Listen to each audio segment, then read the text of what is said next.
Praise the lord. దేవుని నామానికి మహిమ కలుగునుగాక. మార్చ్ 9th ఈరోజు మనం నేర్చుకోవాల్సిన పాఠం మీ కింద వీడియోని ఒక్కసారి చూడండి. బాల్ వికెట్స్కి తగిలింది, వికెట్ కదిలింది, బెల్స్ కదిలాయి, కానీ కింద పడలేదు.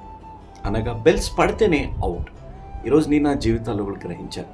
మనం కూడా కదిలిపోయాం. ఎగ్జామ్ సరిగ్గా రాయలేదు, లైఫ్లో సెటిల్మెంట్ లేదు, వివాహం జరగట్లేదు, గర్భఫలం కలగట్లేదు, లేకపోతే నాకు ఉద్యోగం దొరకట్లేదు, ఆర్థిక ఇబ్బందుల నుంచి నేను తిరుక్కోవట్లేదు అని ఒక కదిలిపోయి ఇంకా నా జీవితంలో ఇంకా ఒక నిరీక్షణ లేకుని బ్రతుకుతున్నారు. కానీ వీడియోని చూస్తుండండి. దేవుడు అంతం అనే వరకు నీ జీవితంలో అంతం లేదు. మనుషులుగా మనకు అంతమైపోయిందని అనుకోవచ్చు, కానీ అంతము దగ్గరే దేవుడు ప్రారంభించి అద్భుతాలు చేసే దేవుడు.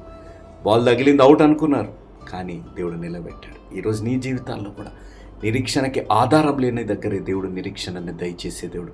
అబ్రహాం గారు నిరీక్షణ లేదు, కానీ ఆశీర్వదించారు. ఎర్ర సముద్రం దగ్గర నిరీక్షణ లేదు, మార్గాన్ని సృష్టించారు. దేవుడు నీ జీవితాల్లో కూడా అలాంటి గొప్ప కార్యాలు చేసి నిన్ను నిలబెట్టి నువ్వు అంతమనుకున్న విషయాలలో దేవుడు ప్రారంభించి అద్భుతాలు నీ జీవితాల్లో చేయనుగాక. ఆమేన్.